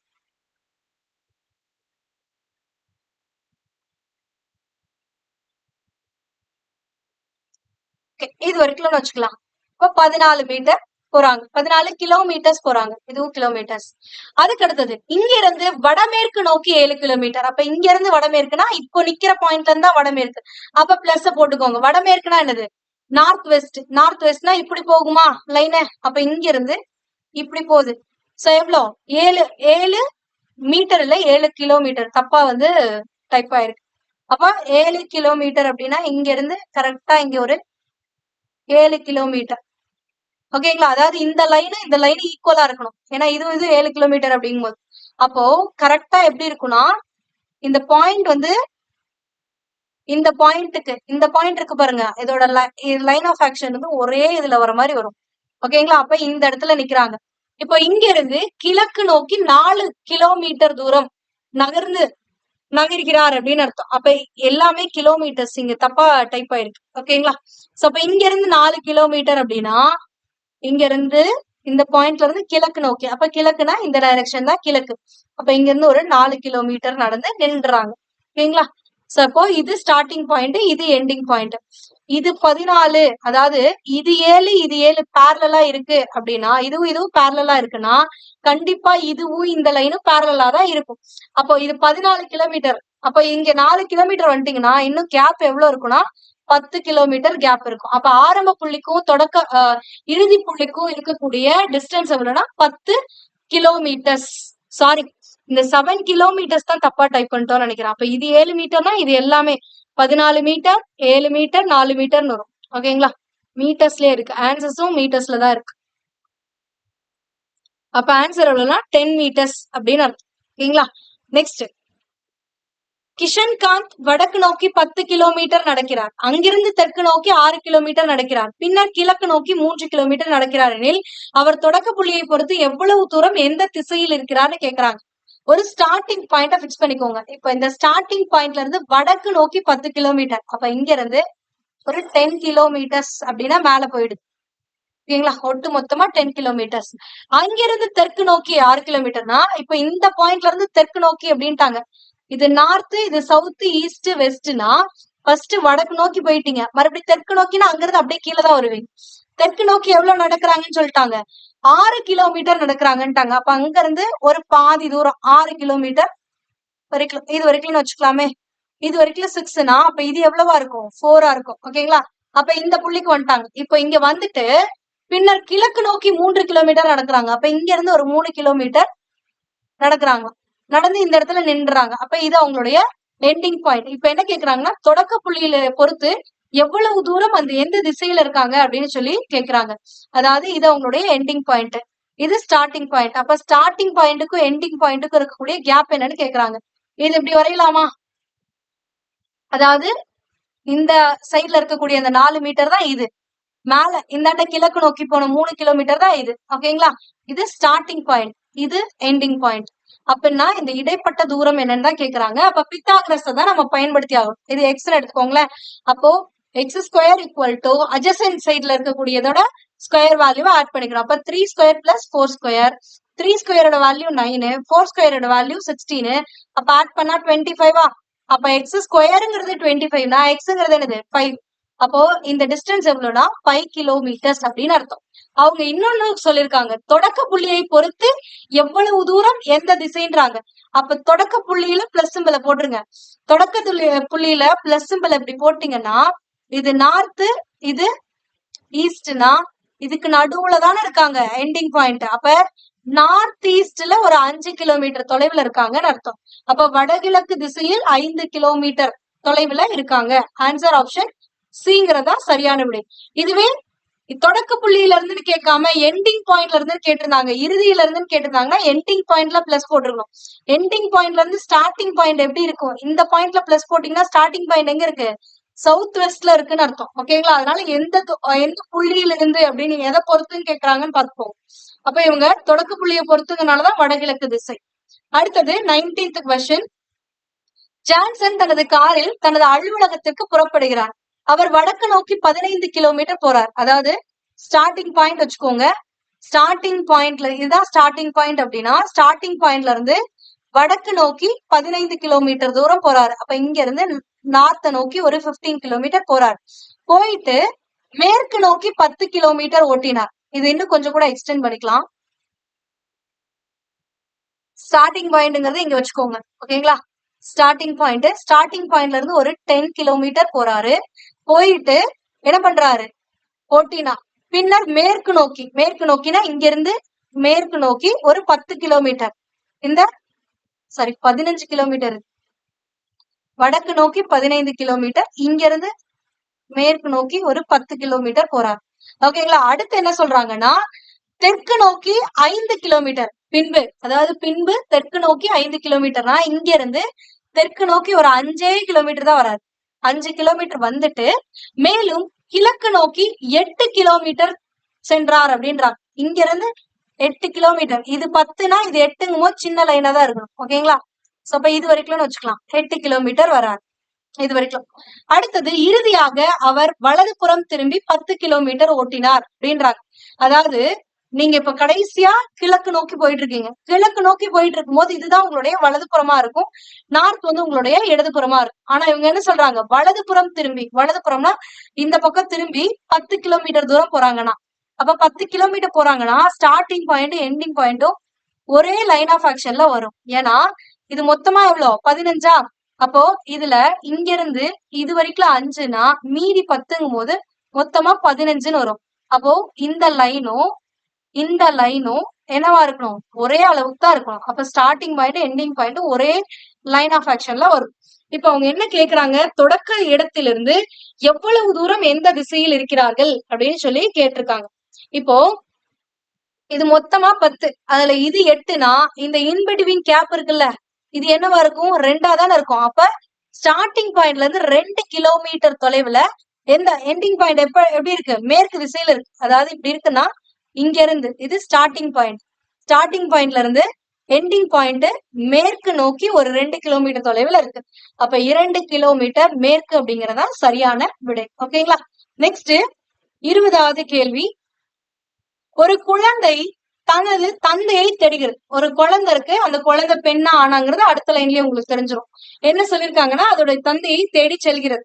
அவர் கிழக்கில் 90 மீட்டர், அந்த குழந்தை தான் தேடுது. அப்ப குழந்தை தான் நடக்குது. அப்ப இந்த இடத்துல அவர்ன்ட்டாங்க, அப்ப அது பையன் அர்த்தம். அந்த பையன் என்ன பண்றான்னா கிழக்கு நோக்கி 90 மீட்டர் தூரம் சென்று வலதுபுறம் திரும்புகிறார். அதாவது ஒரு ஸ்டார்டிங் பாயிண்ட் இருக்கு, இதுதான் வந்து ஸ்டார்டிங் பாயிண்ட் வச்சுக்கோங்க. இந்த ஸ்டார்டிங் பாயிண்ட்ல இருந்து என்ன பண்ணுதுன்னா கிழக்கு நோக்கி போகுது. கிழக்கு நோக்கி எவ்வளவு தூரம் போகுதுன்னா ஒரு 90 மீட்டர் போகுது. 90 மீட்டர் போயிட்டு வலதுபுறம் திரும்புது. அப்போ நார்த், ஈஸ்ட், சவுத், வெஸ்ட்.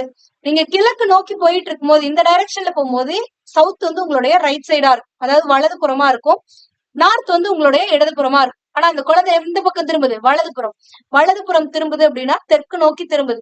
திரும்பி ஒரு 20 மீட்டர் தூரம் நடக்குது. இங்க இருந்து ஒரு 20 மீட்டர் நடக்குது. இப்ப அது தெற்க பார்த்திருக்கும் போது இது இடதுபுறமா இருக்கும், இந்த சைடு வந்து வலதுபுறமா இருக்கும். இப்ப தெற்கு நோக்கி இருக்கா, இதுல என்ன சொல்றாங்கன்னா மறுபடியும் அந்த 20 மீட்டர் சென்றதுக்கு அப்புறமா வலதுபுறம் திரும்பி அப்படின்ட்டாங்க. 20 மீட்டர் போயிட்டு வலதுபுறம் திரும்புதுன்னா மேற்கு நோக்கி பார்த்து போகும். போய் 30 மீட்டர் தொலைவில் உள்ள தனது மாமன் வீட்டில் தனது தந்தையை தேடுது. சோ இந்த அதாவது இந்த பாயிண்ட்ல இருந்து ஒரு 30 மீட்டர் தொலைவுல தான் அவங்க மாமா வீடு இருக்கு. 30 மீட்டர், அதாவது இந்த இடத்துல அவங்க மாமா வீடு இருக்கு. ஓகேங்களா? அந்த மாமா வீட்டுல தேடுது. ஓகேங்களா? தேடுது, அங்க அவங்க அப்பா இல்ல. ஓகேங்களா? சோ அவரது தந்தை அங்கு இல்லை. இப்ப என்ன பண்ணுதுன்னா 100 மீட்டர் வடக்கு நோக்கி சென்று ஒரு தெருவில் தனது தந்தையை சந்திக்கிறார் அப்படின்றாங்க. அதாவது இந்த பாயிண்ட்ல இருந்து ஒரு 100 மீட்டர் அப்படின்னா இது 20னா இதை விட பெருசா போடணும். மேல வடக்கு நோக்கி போகுது. இங்க இருந்து வடக்கு நோக்கி ஒரு 100 மீட்டர் போகுது. ஓகேங்களா? இப்ப இது வரைக்கும் போகுதுன்னு வச்சுக்கோங்களேன். இதுதான் இந்த இடத்துல அவங்க அப்பாவை மீட் பண்ணிடுச்சு. இப்போ ஃபாதர் சன் இந்த இடத்துல மீட் பண்ணிட்டாங்க. இப்ப என்ன கேக்குறாங்கன்னா மகன் தொடங்கிய புள்ளியிலிருந்து தனது தந்தையை எவ்வளவு தூரத்துல சந்திக்கிறாரு அப்படின்னு கேக்குறாங்க. அப்படிங்கும் போது இங்க பாருங்க, ஹவு ஃபேர் அப்படின்னா அதாவது தன்னுடைய தொடக்க புள்ளியிலிருந்து எவ்வளவு தூரத்துல தன்னுடைய தந்தையை சந்திக்கிறார் அப்படிங்கும் போது இப்படி எல்லாத்தையும் சுத்தி போட்டு போடக்கூடாது. Starting point to ending point இந்த ஷார்டஸ்ட் டிஸ்டன்ஸ் தான் வந்து பாக்கணும். ஓகேங்களா?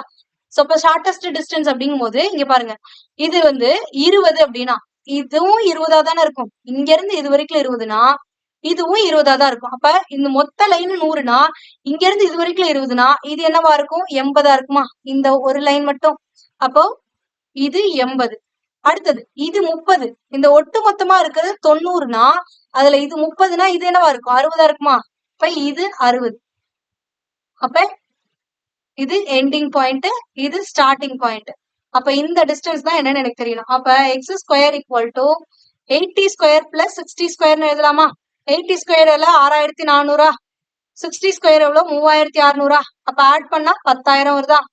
அப்போ எக்ஸ் ஸ்கொயருங்கிறது 10,000னா எக்ஸ்ங்கிறது என்னது? ஏன்னா 100 ஸ்கொயர் பண்ணாதான் 10,000 வரும். அப்ப எக்ஸ்ங்கிறது 100. அப்போ இந்த தூரமானது எவ்வளவுனா 100 மீட்டர் தொலைவு அப்படின்னு அர்த்தம். ஓகேங்களா?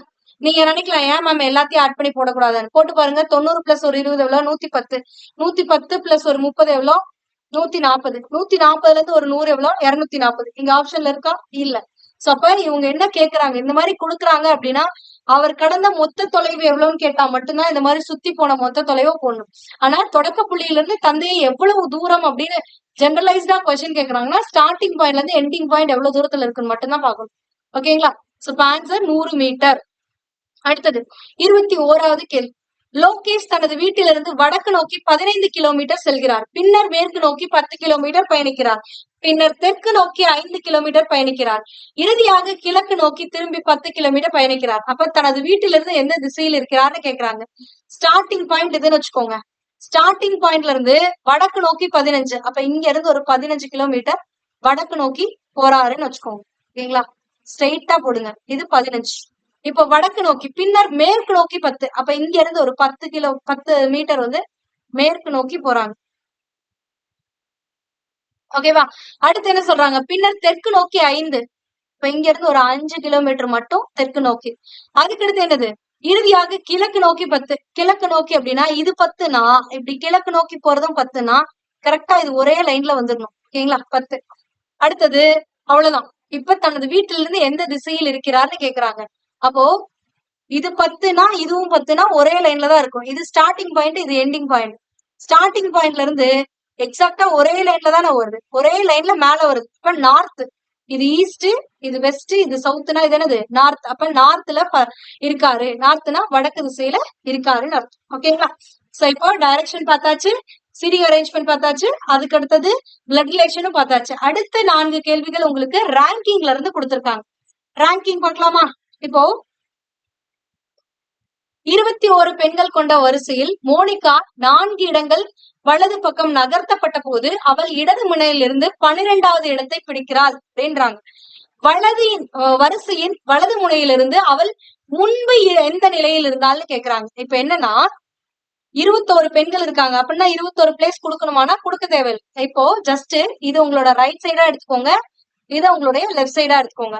இப்ப மோனிகா 4 இடங்கள் நகர்த்தப்பட்டதுக்கு அப்புறமா தான் அவள் இடது முனையிலிருந்து, இடதுனா லெஃப்ட் சைட்ல இருந்து, லெப்ட்ல இருந்து 12th பிளேஸ்ல இருக்காளாம். எப்போ 4 பிளேஸ் தள்ளினதுக்கு அப்புறம். 4 பிளேஸ் தள்ளினதுக்கு அப்புறம் அப்படின்னா அப்ப அதுக்கு முன்னாடி எத்தனாவது பிளேஸ்ல இருந்திருப்பா? 8வது பிளேஸ்ல இருந்திருப்பாளா? புரியுதா? முன்னாடி 8வது பிளேஸ்ல லெஃப்ட் சைட்ல இருந்து 8வது பிளேஸ்ல இருந்திருந்தா மட்டும்தான் 4 பிளேஸ் தள்ளும் பொழுது இடது புகிறதுல இருந்து 12வது பிளேஸ்க்கு வந்திருக்க முடியும். ஓகேங்களா? இப்போ வரிசையின் வலது முனையிலிருந்து அவள் முன்பு எந்த நிலையில் இருந்தாள்ங்கிறதா கொஸ்டின். புரியுதுங்களா? அதாவது 4 பிளேஸ் நகர்த்தினதுக்கு அப்புறம் தான் இடது புறத்துல இருந்து, அதாவது லெஃப்ட் சைட்ல இருந்து 12th பிளேஸ்க்கே வரா அப்படின்னா முன்னாடி 8th பிளேஸ்ல இருந்திருப்பா. அப்போ இது ரைட் சைட்ல இருந்து இந்த முன்னாடி இருந்த பிளேஸ் வந்து எத்தனாவது பிளேஸ் அப்படின்னு சொல்லி கேக்குறாங்க. ஓகேங்களா? சோ அப்ப இப்போ நல்லா யோசிச்சு பாருங்களேன். இது 8th பிளேஸ்னா இது எங்க? லெஃப்ட்ல இருந்து தான். இப்ப ரெட் கலர்ல டிரா பண்ற பாருங்க. லெஃப்ட்ல இருந்து தான் 12th பிளேஸ்ல இருக்கா. அப்ப லெஃப்ட்ல இருந்து 8th பிளேஸ்ல இருக்கா. அப்ப லெஃப்ட்ல இருந்து 8th பிளேஸ்னா மொத்தம் அந்த வரிசையில எத்தனை பேர் இருக்காங்க? 21 பேர் இருக்காங்களா? அப்ப 8th பிளேஸ்ல முன்னாடி இங்க இருக்கானா, இங்க இருந்து இது வரைக்கும் 8வது பர்சனா இவ இருக்கானா, இதுக்கு முன்னாடி 7 பேர் இருக்காங்க. இவளோட 8, 21 பேர்ல 8 போச்சுன்னா இந்தாண்ட எத்தனை பேர் இருந்திருப்பாங்க? இந்தாண்ட எத்தனை பேர் இருந்திருப்பாங்க? இது 8th பிளேஸ். இன் பிட்வீன் ஒரு 7 பேர் லெஃப்ட் சைட்ல இருந்து இங்க ஒரு 7 பேர் இருப்பாங்க. 7 8 15 ஆச்சா? மீதி எவ்வளவு இருக்கு? 6 பேர் இந்தாண்ட இருந்திருப்பாங்களா? அப்போ 12 13 14 15 சாரி 6 பேர் இருக்காங்களா? அப்ப 6ல இருந்து அப்படின்னா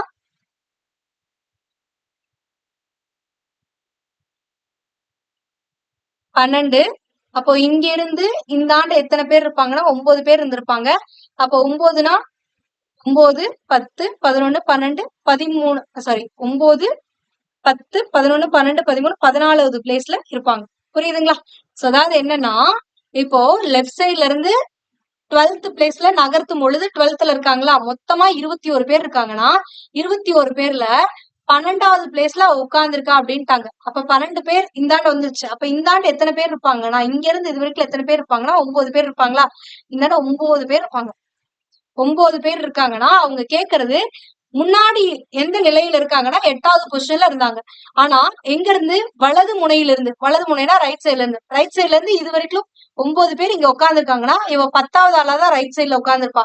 அப்ப 10, இது 11, இது 12, இது 13, இது 14. அதாவது நான் இப்படி பாத்துட்டு வரேன். இங்க 9 பேரு, இது 10வதா உட்கார்ந்துருப்பா. 11, 12, 13, 14வது பேரா அவ வலது முனையில இருந்து முன்னாடி உட்கார்ந்துருக்கா அப்படின்னு அர்த்தம். ஆன்சர் 14வது பிளேஸ். அடுத்தது ரமேஷ் ஒரு வரிசையில் வலது புறத்திலிருந்து 12வது இடத்திலும் இடது புறத்திலிருந்து 4வது இடத்திலும் இருப்பதை கண்டறிந்தான். அந்த வரிசையில் 28 சிறுவர்கள் இருக்க வேண்டுமெனில் எத்தனை சிறுவர்களை சேர்க்க வேண்டும் அப்படின்னு கேக்குறாங்க. ஃபர்ஸ்ட் இது வரைக்கும் தான் ரமேஷ்ங்கிறவங்க வலதுபுறம், இது வலதுபுறம், இடதுபுறம்னு எடுத்துக்கோங்க. வலது புறத்துல இருந்து 12வது, அதாவது இந்த சைட்ல இருந்து பார்க்கும்போது 12th பிளேஸ்ல உட்கார்ந்துருக்கான். அப்ப இவன் 12th பிளேஸ்ல உட்கார்ந்துருக்கானா இங்க ஒரு 11 பேர் இந்தாண்ட உட்கார்ந்து இருந்திருப்பாங்களா. அடுத்தது என்ன சொல்றாங்கன்னா இடது புறத்திலிருந்து 4வதாக உட்கார்ந்துருக்கான். அதாவது இது இப்படி பார்க்கும்போது 12. ஆனா இப்படி பார்க்கும்போது இந்த பிளேஸ் எத்தனாவது பிளேஸ்னா 4வது பிளேஸா. அப்ப 4வது பிளேஸ்னா இந்த இடத்துல எவ்வளவு பேர் உட்கார்ந்துருப்பாங்க, இடது புறத்துல இருந்து இந்த கேப் எவ்வளவு இருந்திருக்கும், 3 பேர் இருந்திருப்பாங்களா. ஏன்னா இடது புறத்துல இருந்து பாக்குறத நான் மேல எழுதுறேன், வலது புறத்துல இருந்து பாக்குறத கீழே எழுதுறேன். ஓகேங்களா? அப்ப இங்க இருந்து 3 பேர் இங்க உட்கார்ந்து இருந்தாதான் இவன் 4வதா இங்க உட்கார்ந்துருக்க முடியும். அதே மாதிரி வலது புறத்துல இருந்து 12வது பிளேஸ்ல உட்கார்ந்துருக்கானா வலது புறத்துல இங்க ஒரு 11 பேர் உட்கார்ந்துருக்கணும். 3, 4, 5, 6, 7, 8, 9, 10, 11 பேர் 12வது ஆளா இங்க உட்கார்ந்துருப்பான். ஓகேங்களா? அப்ப மொத்தமா இந்த வரிசையில எத்தனை பேர் இருக்காங்களா, 12வது இடத்துல இவன் உட்கார்ந்துருக்கானா, இந்தாண்ட ஒரு 3 பேர்னா மொத்தமா 15 பேர் தான் உட்கார்ந்து இருந்திருக்காங்க முன்னாடி. ஓகேங்களா? ஆனா இதே வரிசையில 28 பேர் வரணும்னா ஆல்ரெடி 15 பேர் இருக்காங்க. நான் எவ்வளவு பேரை சேர்த்தாதான் 28 சிறுவர்கள் வர முடியும், ஒரு 13 பேரை ஆட் பண்ணாதான் மொத்தமா 28 பேர் வர முடியும். அப்ப நான் இப்ப எவ்வளவு பேரை ஆட் பண்ணணும் தான் கேட்டிருக்காங்க. அப்ப 13 நபர்களை நான் ஆட் பண்ணணும் அப்படின்னு அர்த்தம். ஓகேங்களா? ஃபர்ஸ்ட் அந்த வரிசையில எத்தனை நபர்கள் இருக்காங்க அப்படின்னு பாக்கணும். அவன் 12வது இடத்துல ரைட் சைட்ல இருந்து இருக்கான். அதுவே லெப்ட் சைட்ல இருந்து 4வது இடத்துல இருக்கான்னா லெப்ட் சைட்ல இருந்து 4வது பிளேஸும் ரைட் சைட்ல இருந்து 12வது பிளேஸும் ஒரே பிளேஸ்னு அர்த்தம். ஓகேங்களா? அப்ப இது 12வது பிளேஸ்னா லெஃப்ட் சைட்ல இருந்து 4வதா தான் உட்கார்ந்துருக்கான். அப்ப இவனுக்கு முன்னாடி ஒரு 3 பேர் உட்கார்ந்துருக்காங்கன்னு அர்த்தம். ரைட் சைட்ல இருந்து பார்க்கும்போது 12 பேர்னா இவனுக்கு முன்னாடி இந்தாண்ட லெஃப்ட் சைட்ல ஒரு 3 பேர் உட்கார்ந்துருக்காங்கல்ல, அதையும் ஆட் பண்ணிக்கிட்டீங்க அப்படின்னா 15 பேர் அந்த வரிசையில இப்போதைக்கு உட்கார்ந்துருக்காங்கன்னு அர்த்தம். 15 பேர் உட்கார்ந்துருக்காங்கன்னா அந்த வரிசையில 28 பேரா மாறணும்னா இன்னொரு 13 பேரை ஆட் பண்ணும். அடுத்தது 24வது கேள்வி.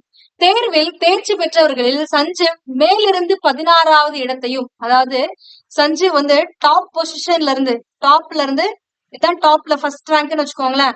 இங்க இருந்து பார்க்கும்போது இவன் 11வது இடத்துல உட்கார்ந்துருக்கானா.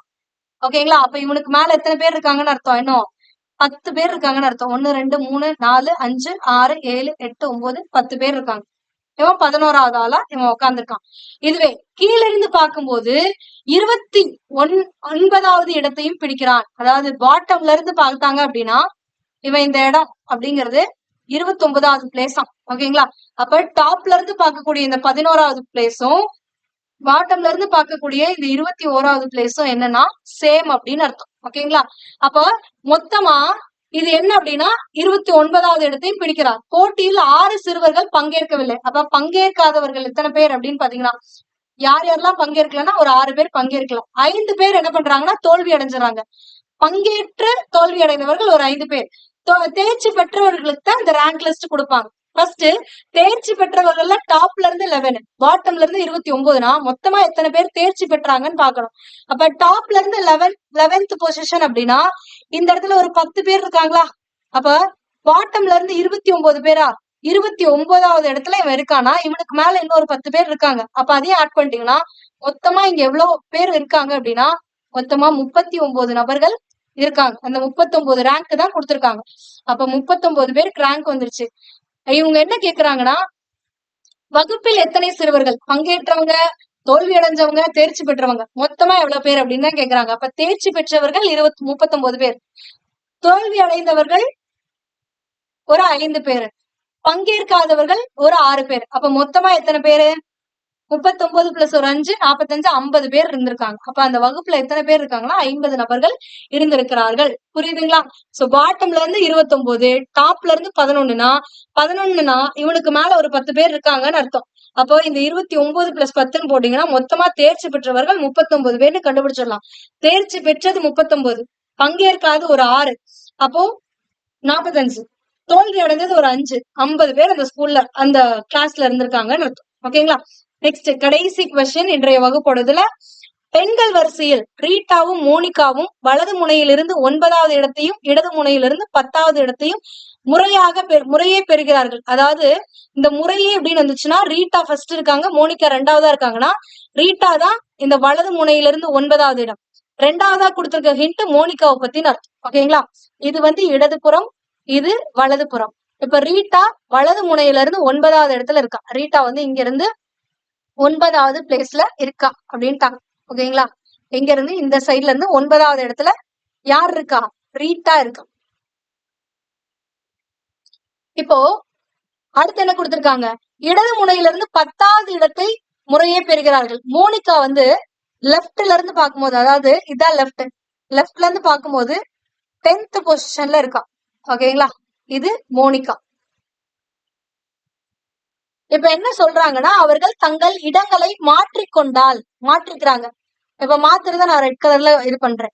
மாற்றிக்கொள்ளும் பொழுது அப்படின்னா இந்த இடத்துல மோனிகா வராங்க, சாரி இந்த இடத்துல ரீட்டா வராங்க. அதாவது இடது முனையில இருந்து 10வது இடத்துக்கு ரீட்டா வரா, வலது முனையில இருந்து 9வது இடத்துக்கு மோனிகா வரா. ஓகேங்களா? இப்ப இன்டர்சேஞ்ச் தர் பொசிஷன்ஸ். இப்ப இன்டர்சேஞ்ச் பண்ணதுக்கு அப்புறம் இப்போ ஒரு டேட்டா கொடுத்திருக்காங்க. ரீட்டாவும் மோனிகாவும் வலது புறத்திலிருந்து 17வது இடத்தையும் இடது புறத்திலிருந்து 18வது இடத்தையும் முறையாக பெறுகிறார்கள். அதாவது ரீட்டா வந்து வலது புறத்திலிருந்து 17வது இடத்தை இப்ப பெற்று இருக்கலாம். அதாவது இங்க இருந்து இப்போ ரீட்டா வந்து இந்த பிளேஸ்ல இருக்கா. இது வந்து எத்தனாவது பிளேஸ்னா 17வது இடமா. ஓகேங்களா?